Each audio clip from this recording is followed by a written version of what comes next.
She had been sleeping on the concrete for as long as she could remember. The biting chill of the night air bit through the tattered blanket she used as a shield against the darkness. Each morning, she would wake to the same sound. The distant hum of traffic blending with the unsettling emptiness inside her chest. Her name was Aliyah, though she had long abandoned the idea that a name could carry meaning when your heart felt hollow. Her skin bore the dust of years spent moving from one cold bench to another. Her clothes hung loosely on her frame, stained from gutter water and the occasional kindness of strangers who offered a scrap of bread or a chance to wash up at a shelter. But kindness was fleeting, like morning dew that melted under the glare of an uncaring sun. He had never seen her before. Harrison Beaumont was the only son of an oil magnate who had promised his family's wealth would change the world. But at 18, Harrison found himself trapped not in a boardroom but in a wheelchair that bound him to rooms he couldn't leave without help. A late-night accident had severed more than just nerves, it had shattered his dreams. The wealthy world moved around him, chauffeured limousines gliding past his windows, but he remained suspended between hope and despair. His mother called it a cocoon, a brief period before he learned to fly again. His father called it a setback. Still, Harrison felt more like a fallen bird than a transformed butterfly. Their worlds collided on an afternoon carrying the promise of rain. Aliyah had abandoned her usual corner by the church to sit beneath an old oak tree in the park. She watched children feed pigeons and businessmen laugh at their phones, tethered to invisible empires of stock and deals. She clutched a worn notebook where she scribbled dreams of a life unbound by hunger and fear. A small caravan of white limousines rolled into the parking lot across the grass. Out stepped Harrison's father, his suit pristine, his posture rigid. Beside him, two burly men flanked Harrison's wheelchair, pushing him toward a shaded bench by the fountain.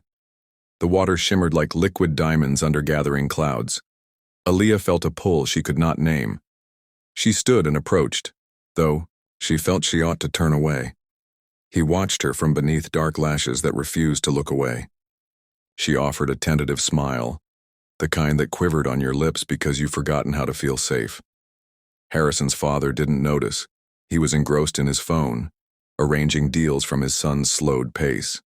Harrison, however, sensed something unspoken, something alive in her tremulous gaze. "Hi," she said softly, voice catching on the edges of her own uncertainty. He hesitated. "Hi." His voice was rough, as though unused to casual words. He looked at her clothes, stained and torn, and hastily looked away. She tilted her chin, refusing his pity. "I'm Aliyah," she said. "You look like you need a friend." He blinked, confusion flitting across his face. "A friend?" he echoed. She nodded. "Sometimes a friend is what we need most." He considered her for a moment as if weighing the worth of a scrap of paper. Then he approximately nodded back. "I'm Harrison." She offered him a piece of stale bread she always kept hidden beneath her coat. He refused it, pushing the bread toward his father, who cursed quietly and whisked it away. Embarrassment bloomed in Aliyah's cheeks like a wounded bird, but Harrison smiled, a real smile flooding his face. He reached out and took her hand. Her fingers were calloused, nails bitten to nubs. His hand was pale, slender, and still.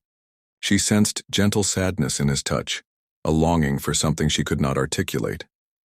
The afternoon sun dipped lower, and the sky darkened with the promise of rain. Aliyah leaned closer. "Want to dance?" she asked. He frowned. "Dance?" he whispered, voice heavy with uncertainty. She pointed to a small boombox she carried everywhere, a relic she used to drown out emptiness with rhythm. She pulled it from a plastic bag, pressed play, and the cracked speakers sang a soulful melody. Aliyah stood, lifted her chin, and began to sway. Her movements were fluid, defying the ache in her bones. She leaped, twirled, and spun with a grace that belonged to someone without a history of abandonment. Harrison watched, mesmerized by the way her hair caught the wind as she dipped and rose again. His father cursed under his breath, impatient, but Harrison raised a hand as if requesting silence. Aliyah extended her hand toward him. He hesitated, eyes flicking between his rigid legs and her open invitation. Then he placed his hand in hers. She closed her eyes and, guided by the rhythm, lifted his hand, and together they improvised a dance. His wheelchair became a partner in motion, gliding over the grass as she spun around him. They moved in harmony, a symphony of courage and hope that startled passers-by into silence. Children stopped feeding pigeons. Couples stilled mid-conversation. Even the wind seemed to pause to watch their improbable duet. Her feet barely brushed the grass as she twirled him gently left, then right. She placed her palm on his shoulder, guiding him back and forth, and he let himself be guided. For once he felt not trapped but liberated, as though the wheelchair were wings instead of wheels. The world around them faded into a blur of muted colors and distant voices. The park ceased to exist. It was just him and her dancing under a sky pregnant with rain. When the song ended, they stayed where they were, breathing hard, their hearts synchronized in time. Harrison's father, red-faced with anger, stormed toward them, rain starting to fall in heavy sheets. "What do you think you're doing?" he demanded. Aaliyah froze, her hand still clasped around Harrison's. "We were dancing," Harrison said softly. His father looked at his son's shining eyes, and then at the homeless girl whose presence seemed to glow even under the gray. "Rain, get back in the car, Harrison," he snarled. But Harrison refused. He gripped his father's wrist, stronger than either of them had ever imagined. "I want to know her name," he said. The father stood there, panting, the rain dripping from the expensive hem of his suit. "Her name is Aaliyah," Harrison said. His father's face flickered between rage and confusion. He turned away and climbed into the car without a word, leaving them under the downpour. They sat on the bench as the rain washed mud onto Aaliyah's coat and pooled beneath Harrison's wheelchair, turning the grass into a slick green sea. They watched the raindrops ripple across the fountain, their reflection fractured like shards of glass. Harrison slipped his hand into Aaliyah's and squeezed gently. She shivered not from the cold, but from the spark that coursed through her veins. "Why did you stay?" she asked, voice trembling. "Why didn't you let him take me away?" He looked at her, wet hair plastered to her face, eyes burning with something fierce. "I've never felt this alive," he said. "When I'm with you, I don't feel broken." She leaned her head on his shoulder, and for a moment, there was no hunger, no fear, only a shared heartbeat, steady and true. Days passed in a blur of whispered conversations and stolen moments. Harrison insisted on finding a way to help her. He had money, more money than anyone could spend in several lifetimes. She refused, saying she didn't want his pity. But he persisted. He arranged for her to stay at a small rented apartment on the outskirts of the city. It was nothing like his sprawling estate, but it had walls that protected her from the cold and a small bed that cradled her like an old friend.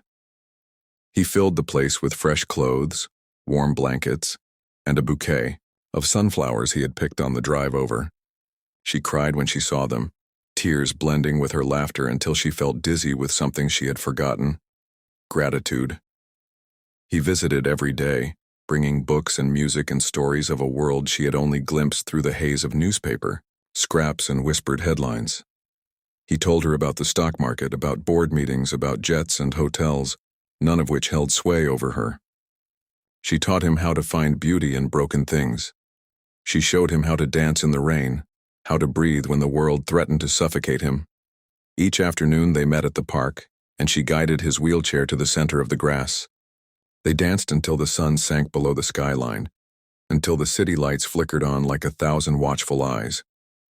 Passers-by no longer stared. They cheered. They clapped.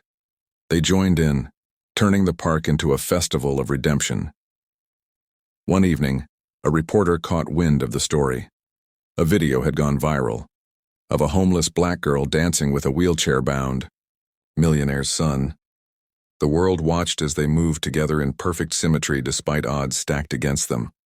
Headlines proclaimed, "Miracle dancer saves millionaire's son. Homeless girl brings hope to rich heir." Invitations flooded in, talk shows, charity galas, magazine spreads. But Aaliyah refused them all. She would dance only in that park, only with Harrison. She didn't want the world's eyes. She wanted his.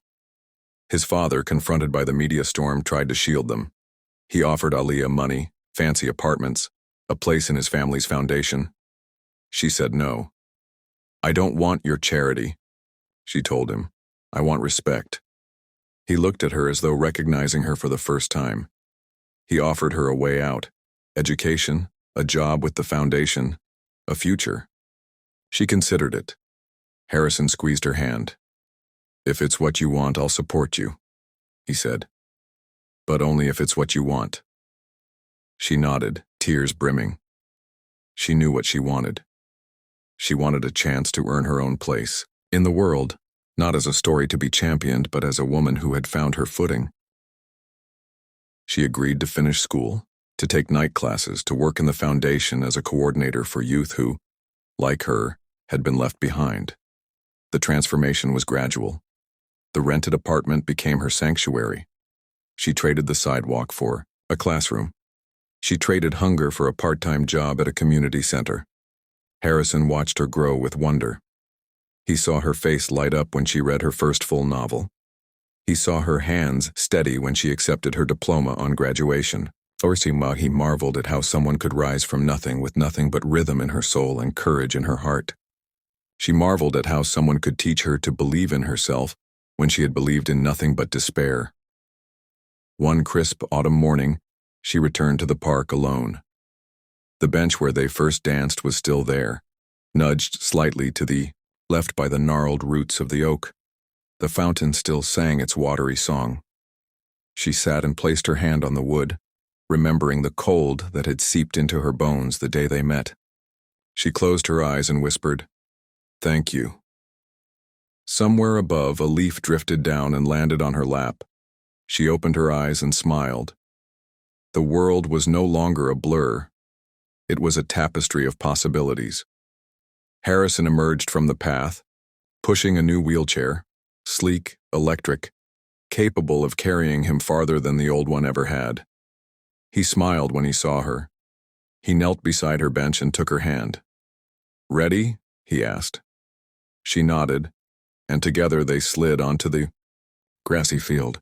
The boombox sat propped against a tree, its battery charged and ready. She pressed play. The first chords of a song she had never heard before drifted into the cool air. She took his hand, just as she had the first time. He smiled, eyes full of wonder. As they danced, the world seemed to hold its breath. People gathered, smartphones raised to capture the miracle unfolding. But this wasn't a miracle of wealth or fame. It was the miracle of two souls finding each other in the darkness and refusing to let go. It was the miracle of hope towering above despair. The rain began to fall, but this time, it felt like a blessing. Aaliyah's hair caught the raindrops, like pearls, and Harrison's wheelchair glided effortlessly over the soaked grass, guiding him toward freedom. The music swelled, carried by the wind, carried by the heartbeat of a city watching in awe. Children laughed and danced around them. Parents wiped tears from their cheeks. Homeless people stepped from the shadows to watch, to believe that redemption could find them too. When the song ended, they stood there, drenched, hearts pounding like thunder. Aaliyah looked at Harrison, and he looked at her. He brushed a strand of hair from her face. She smiled through tears, and he kissed her forehead. The world erupted in applause, but they heard only each other's breath. Around them, umbrellas bloomed like flowers, but they stayed in the rain, as if by soaking it all in they could wash away the memory of their pasts.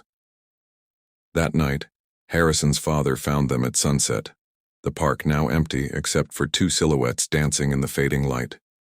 He watched as they moved, as he had watched them the first day, but this time he felt something grow in his chest that had nothing to do with anger or wealth. He saw the transformation not in the boy who once lay broken, but in the girl who had lifted him out of darkness. He saw in her strength where he had seen only vulnerability.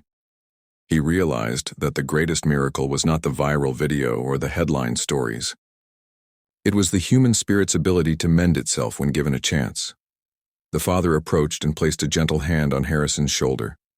Harrison paused the boombox. The silence stretched between them like the space between heartbeats. "She saved you," the father said, voice thick with emotion.